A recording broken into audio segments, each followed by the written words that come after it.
when you went to Drakelow, what was your job inside the tunnels? Well, it was working in the laboratory. And what did that entail? Was what?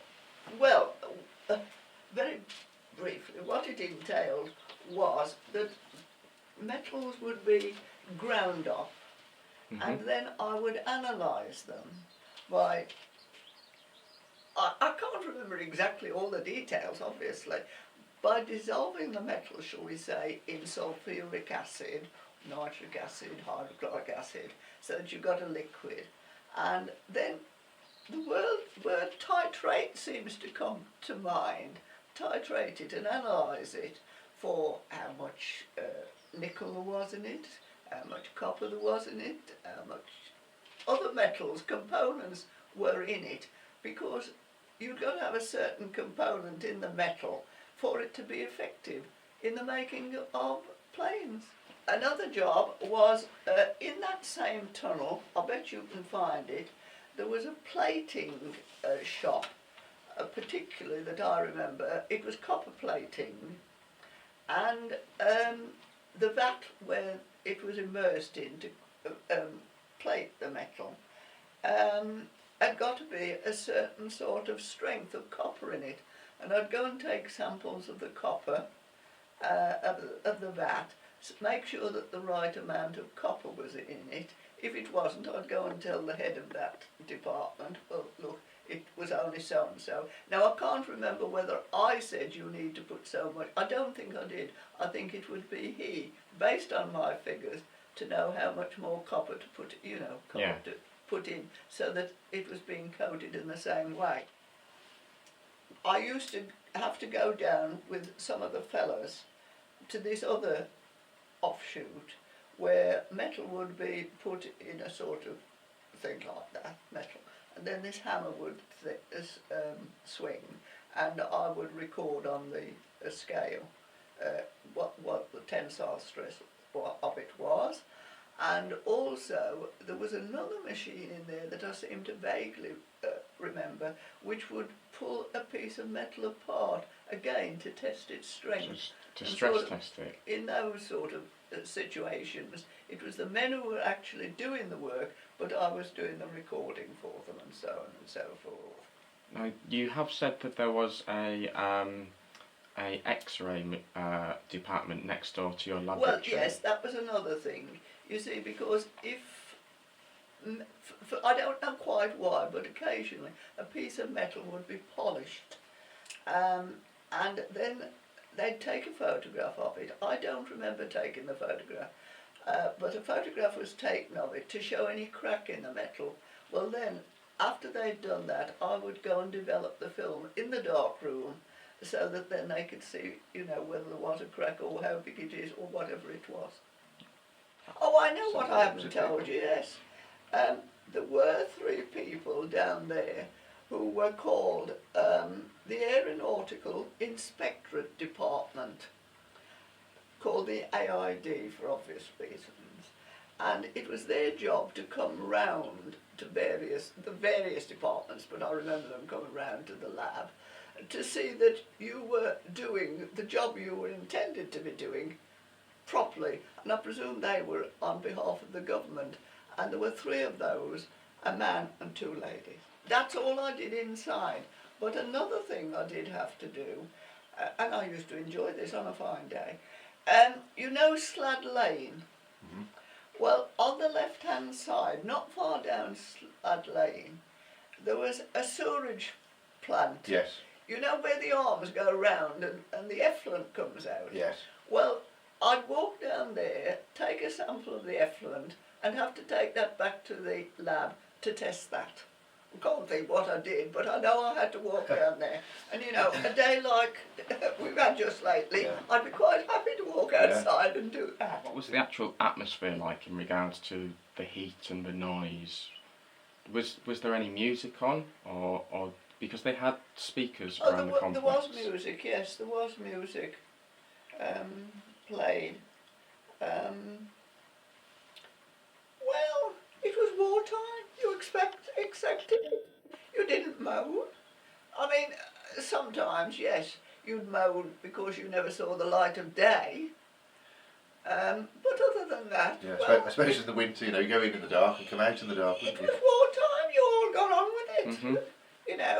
There were some who probably were quite pleased to be able to work down there, particularly those in the offices and so on. The bus station on the opposite corner. If you came out of the tunnels, on the start of Slad Lane on the left, did the buses used to pull up there? No, I think they used to pull up in the tunnel. Well, not in the main, tunnel. in the main but compound you area. know the part that leads into the tunnel? Yes. If you were coming along Slad Lane, over Kingsford Lane... Yeah, up the driveway. But those were the works buses that pulled up there. Right, yeah, because the weighbridge was there as well, wasn't it? That's right. The staff tunnels were the first one. As you go down Kingsford Lane and you go round a corner... And the bend. Now that was the staff entrance. Right, yes. So that's where we've got Adit A, where the car park Car is. park Yeah. is. This there. used to be the Labour, was it the Labour Exchange or something? It was on the corner there, wasn't it? Yeah, well now that's where the staff buses sort of took you. Well actually, of course, most of them were the office workers. There were only one or two like me who were going to work in the work who went right down for me to walk in the staff entrance and, as I say, go and I'm pretty sure I used to walk through that machine shop to get to the far side sort of thing.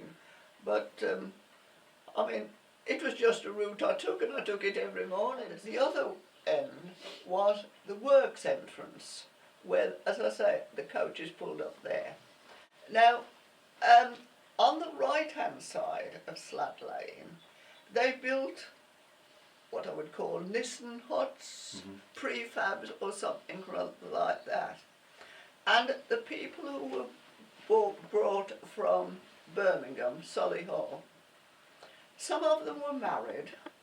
I mean, the head of the lab was married, Dennis Woolley, and there was another fellow who worked in the lab, Jim something, I think I've got his name down there. And they were married and they sort of lived in bungalows. Both those two lived in bungalows down in Bewdley, along wooden bungalows alongside the River Stour. Down, what is it, the Stour? No, Severn. The Severn, down there. But a lot of them, of course, weren't married and they were brought in by buses on a Monday morning. Now, I think the workers had to be there at 7:30, and they were brought from Birmingham, and then after that they lived in these Nissen huts in Slad Lane during the week, and then on Saturday lunchtime, if they wished to go back to Birmingham, they were taken back to Birmingham to their own houses. So we're talking about what is now the Kingsford Caravan Park is where they lived? Roughly there, yes. And of course that, I mean, it had got catering facilities and everything. I mean, it was like a hotel as far as they were concerned in those sort of days. And there was a large sort of entertainment room hall where they would put on shows. Yes. And Ensign came down from time to time there and would put on shows for them. And people from the village would sort of go as well if you could get a ticket. I know there was a fellow in the lab who sort of lived down there during the week, and I mean I've seen quite decent shows down there. Oh, wow. That sort of, you know. They had a skittle alley as well, didn't they, there? I believe they did. Yeah. I believe they did, yes. The workers had to be in, as I say, I think at 7:30 in the morning. And of course the work buses ran from Kidderminster just for the local people there who worked down there. And some of them would be the workers and they'd have to be there at that time. Some of them would be office workers.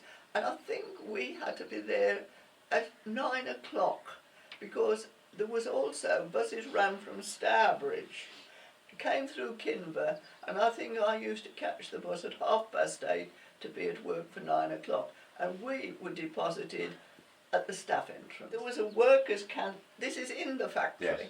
There was a workers' canteen where they ate.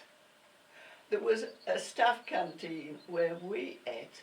But there was also another area where the heads of department, if you care to call it, ate.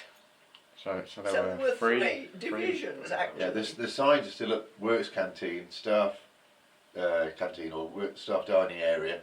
I think there's three. So I can picture the signs of them. Because I know where we ate, which was the staff canteen, the sort of boss's canteen was just across the way. Yes. I do remember that 11 o'clock in the morning, a trolley would Yes. come round and you'd go and get your drink off that and so on and so forth, and you would sit for a quarter of an hour, half an hour, Yeah. however long as your boss would let you sit there or how busy you were, and sort of have that. But I don't remember going to any other facility. It just came round on a trolley. Were there, during your work there, were there any close bombing raids to the bunker? Oh, to the bunker? Yeah. Not that I'm aware of. So there wasn't anywhere in the vicinities. No, not that I'm aware of. Because I've seen aerial photographs of it during the 40s, and it's quite obvious that there are roads going into the hillside. Yeah. So if there was a spotter plane that went overhead, it would be quite obvious that there was some kind of works going on. Mm. But you were nicely in the I never countryside. remember anything, no. When you actually got to the outside of the complex, so you've arrived on the bus, what type of security was there to actually allow you to go inside? Was there a security man that checked passes, or No, it was no, you just walked in. so And as I say, you clocked in on the right-hand side. I do remember that, but I never remember anybody checking who you were or anything like that. How about the other people who worked? We made some notes here about the other people who worked in your department and elsewhere. Well, how many worked in the lab? Well, there was the head one, whose name was Dennis Woolley, and at one time there was a girl the lab was divided. There was a little bit that was sort of the office part of the lab, and there was a girl worked in there as sort of, shall we say, the secretary, typist, or whatever you cared to call it. But eventually he didn't need her, so she went. And then there was a sort of a deputy head whose name was Jim Holland. Huh? Holland, that's right. And then there was another fella, and Jim Holland was married, so Dennis Woolley and Jim Holland lived along in the bungalows along the River Stour in Bewdley. And then there was another fella who was the one who had been brought from Birmingham, who was called Jim Hines. And then there was two sort of juniors. In fact, I think one of them was called up eventually, who worked in the lab, and myself. Oh, I tell you what else there was, it just occurred to me. I don't know whether this is of interest or not, but there was one area where you had to wear overalls, obviously, to work in the lab. And I was working quite a bit with acid. And they would take your overalls, this department would, every week, and wash it, you see. And of course, then if it needed any repairs, they'd repair it. Well, me working with acid, they weren't very keen on me, because I'd sort of spot some acid on me, and they'd always got a lot of patches to put on my overalls. So there was that department, a sort of sewing department, if you know what I mean. Do you remember what you were earning? Ah, yes. That's a point. You got that one down, have you? It's my next question. I think I earned about £3 a week. And I remember that because I was a woman, I was paid less than the fellas.